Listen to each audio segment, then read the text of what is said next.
Lalu saya dengar suara dari dalam.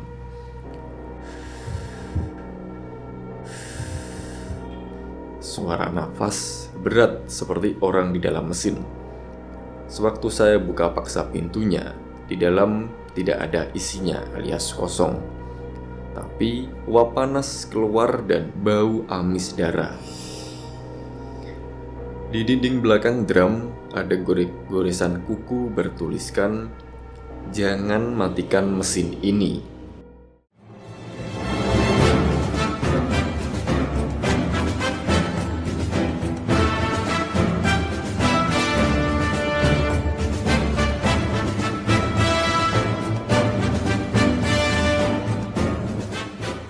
Selamat datang di podcast Pasar Momo. Halo teman-teman, selamat datang di podcast Pasar Momo episode ke-22 dengan aku Vera Cruz dan Uyi. Nah, di episode ini kami akan membacakan cerita kiriman dari teman-teman, khususnya pendengar-pendengar baru podcast Pasar Momo. Dan ada hal yang perlu kalian ketahui. Kami di sini apes banget selama 2 hari rekaman 3 kali berturut-turut, itu kacau semuanya dengan cerita yang sama. Khusus cerita ini, cerita ini mungkin karena saking seremnya, mungkin saking seremnya, jadi akhirnya vibe-nya berubah, terus perusahaan teknologi dan segala macam. Nah, aku nggak tahu lagi lah pokoknya. Dan ini sebenarnya ya nanti ceritanya ada hubungannya sama teknologi juga kayaknya kan. Itu mungkin nggak tahu kenapa ya 2 hari ini kita mencoba take 3 kali untuk cerita ini. Dan ini yang ketiga kalinya take. Jadi yang error itu videonya, audio itu masih ketangkap semuanya. Ya semoga ini tidak ada masalah lagi. Semoga dua-duanya sebelum kita closing. Oke, jadi langsung mulai ceritanya. Di cerita kali ini kami dibantu sama pengirimnya karena udah dikasih judul. Jadi judul ceritanya adalah Mesin yang Tak Pernah Mati. Sugeng dalu Mas Vera Cruz, Mas Uyi. Sugeng dalu Lan para pendengar podcast Pasar Momo. Vibe-nya kayak radio Jawa gitu. Nama saya Dia, asli dari daerah timur Jawa, khususnya di Jawa Timur. Saya seorang yang bisa disebut punya bawaan lahir untuk melihat dan merasakan kehadiran mereka yang tak kasat mata. Bentar, digeser dulu.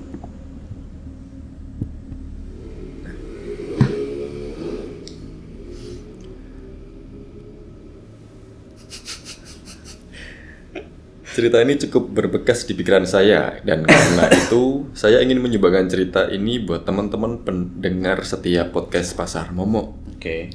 Jadi sejak awal tahun kemarin saya kerja di sebuah laundry otomatis 24 jam. Saya kerja di sebuah laundry 24 jam otomatis. Gak usah tanya di mana lokasi pastinya ya. Saya sengaja nggak nyebutin karena saya masih kerja di bidang itu dan saya tahu sampai sekarang laundry itu masih buka. Tapi nggak semua mesin di sana seharusnya menyala karena saya tahu betul salah satu dari mereka sudah lama tidak dipakai tapi dia terus hidup. Inilah cerita saya selama menjadi penjaga shift malam atau shift 3. Laundry tempat saya kerja bukan kayak laundry kiloan biasa. Di sini sistemnya self-service otomatis. Saya duduk di balik meja kasir kecil dekat pintu masuk.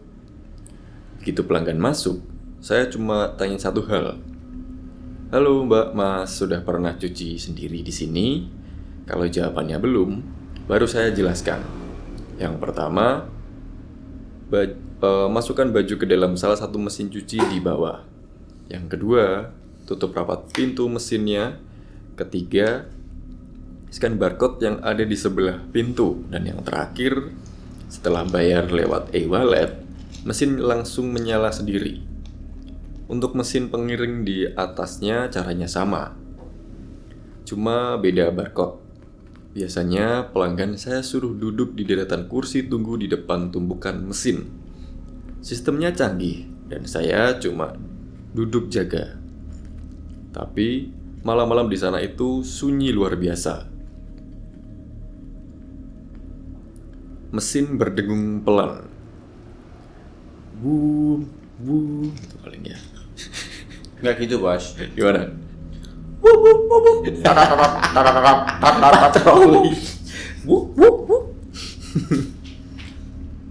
Lampu putih neon di atas kadang ngedip dan hawa dingin dari ventilasi bikin ngeri sendiri. Malam itu, kira-kira malam ke-10 saya jaga. Saya sendirian. Di luar hujan rintik dan jam menunjukkan pukul 02.07 pagi. Jam 2:07 dini hari. Tiba-tiba pintu kaca depan terbuka sendiri. Masuklah seorang wanita, tubuhnya kecil, pakai jaket krem lusuh, wajahnya tertutup masker, tapi anehnya rambutnya sangat panjang, menjuntai sampai pinggang, basah kuyup dan netes ke lantai. Saya pun berdiri, ramah seperti biasa. "Halo Mbak, sudah pernah cuci di sini sebelumnya?" Dia diam, cuma mengangguk pelan. Lalu jalan pelan ke salah satu mesin cuci paling pojok kiri.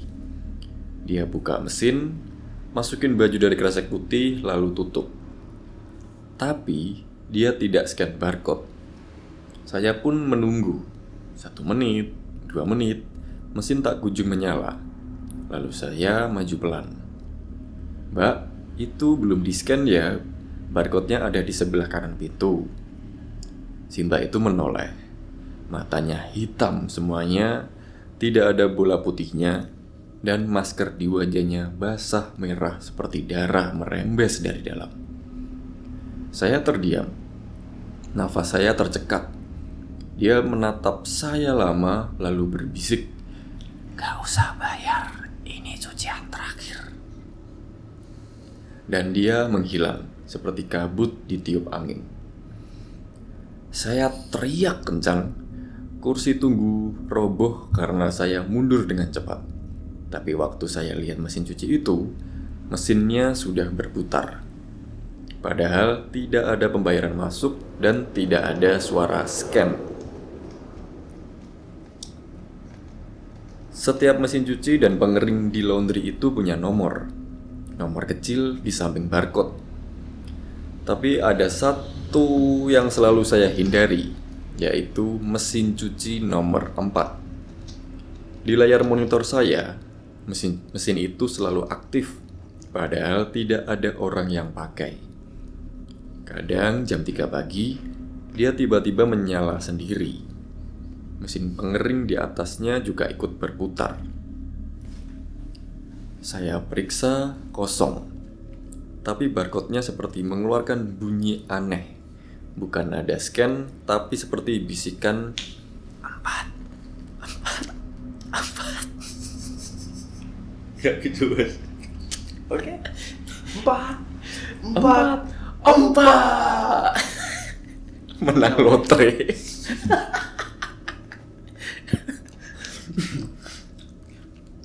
Gak tahu. Saya pun minta teknisi untuk ngecek mesin cuci nomor 4 itu. Tapi waktu dia buka panel dalam, dia muntah.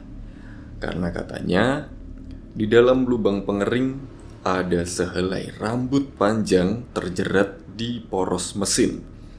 Dan di sela-sela besi ada kuku manusia patah, sudah kering dan rapuh. Pernah suatu malam, ada anak kos datang membawa cucian. Dia belum pernah cuci di sini, jadi akhirnya saya pandu.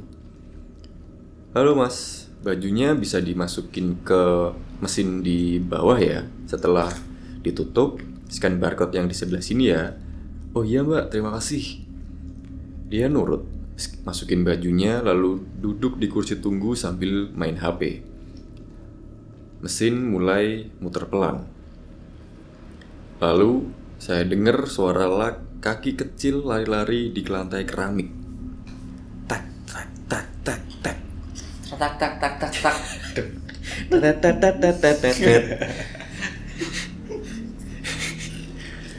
Saya pikir anak tetangga masuk, tapi saya tidak lihat siapapun.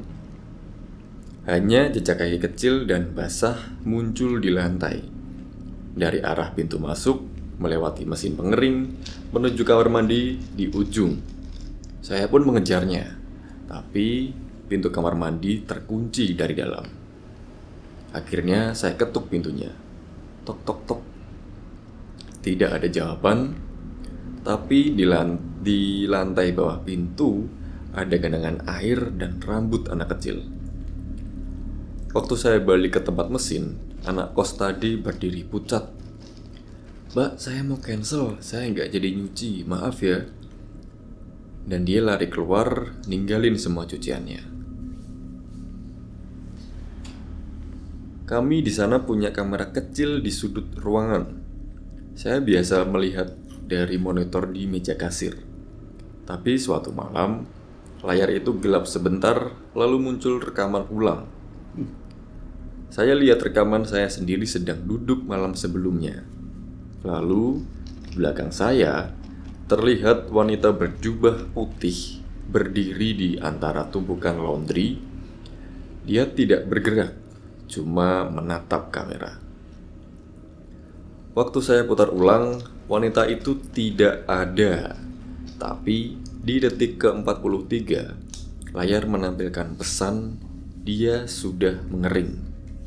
Setelah itu, CCTV mati total.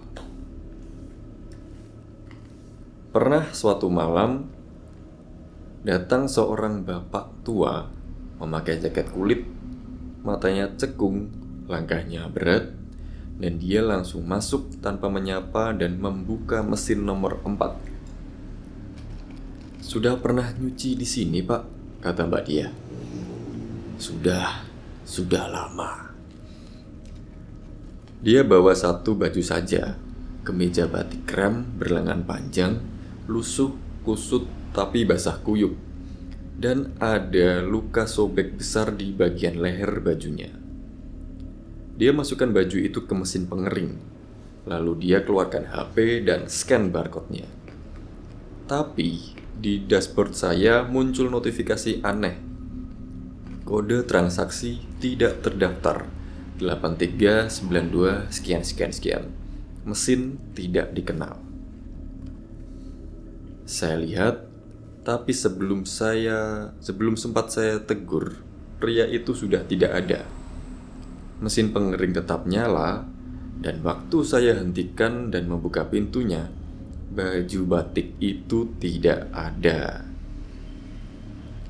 Seminggu sebelum saya resign, saya dikasih shift panjang dari jam 10 malam sampai jam 9 pagi. Semua berjalan seperti biasa. Tapi sekitar jam 4:15 pagi, mesin pengering nomor 4 menyala sendiri. Saya dekati, mesinnya panas tapi kosong. Lalu saya dengar suara dari dalam.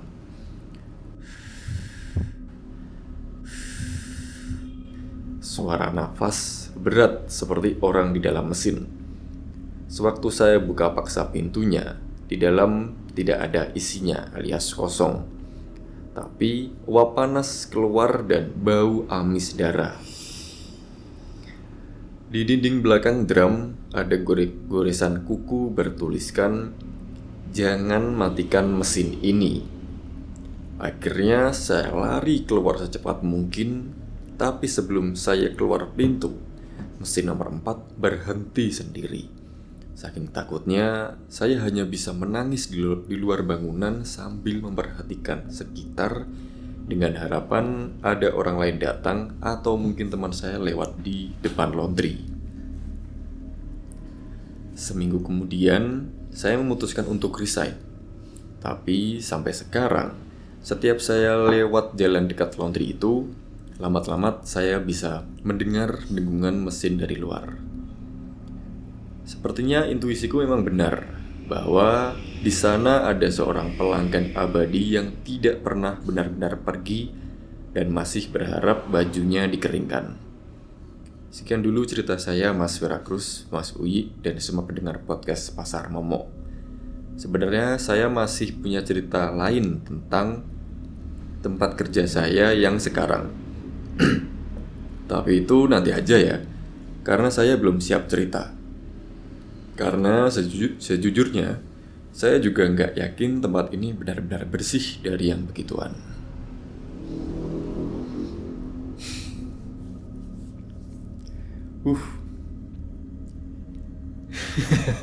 Ini kompilasi ceritanya Mbak Diah sewaktu dia kerja di salah satu laundry yang ada di kotanya. Gimana Pak nih tanggapannya ini Pak? Cerita sedikit bukan sedikit emang serem sih. Cuman yang aneh itu mesin nomor 4. Mesin cuci nomor 4. Jangan-jangan itu bukan benar-benar mesin cuci, Pak.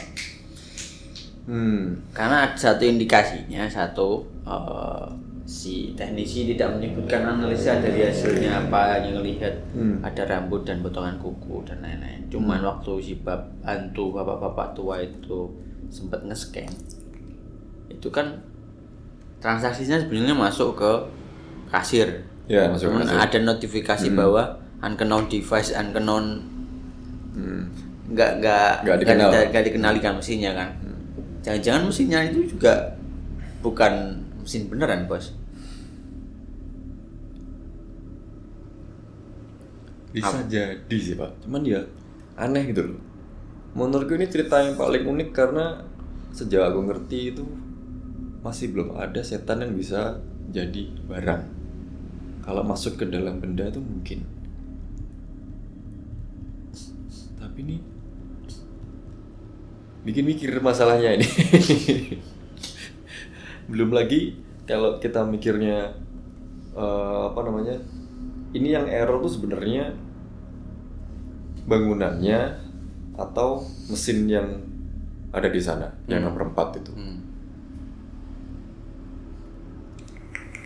Tapi unik juga sih ceritanya Mbak Dia ini, soalnya di Indo kan nggak ada tuh. Apa ya? Hantu-hantu dengan teknologinya. Bener. Coba ya, ikuti Lana. Nggak bawa apa-apa dia. Nggak apa-apa. Tuyul. Apalagi nggak bawa. Apalagi jenglot kecil nggak bawa apa dia lagi. Nggak ada kan. Pocong nggak ada. Nggak ada apa. Ibu nggak ada. Nggak punya dia. Terus setan gepeng. Gak ada Pak yang bawa teknologi sampai bisa ngebarcode seperti hantu si bapak-bapak tua itu tadi. Adanya ya setan yang mati kena teknologi. Gimana Pak? Setan gepeng itu ke blindes live. Susur ngesot, dia kerja di rumah sakit, terus kenapa gitu. Iya. Tapi sing bener-bener bawa teknologi nggak ada ya? Nggak ada. Apakah ini tanda-tanda ketertinggalan juga bisa dilihat dari? Mungkin. Ini coba teman-teman bantu mikir ya, kami berdua ini tak kasih PR. Apakah benar setan apa ini produksi Tiongkok atau Korea? Coba dilihat. Soalnya dia udah kena teknologi dan digitalisasi. Benar. Digitalisasi. Pak, kalau dilihat saya kayak gitaris Soneta ya.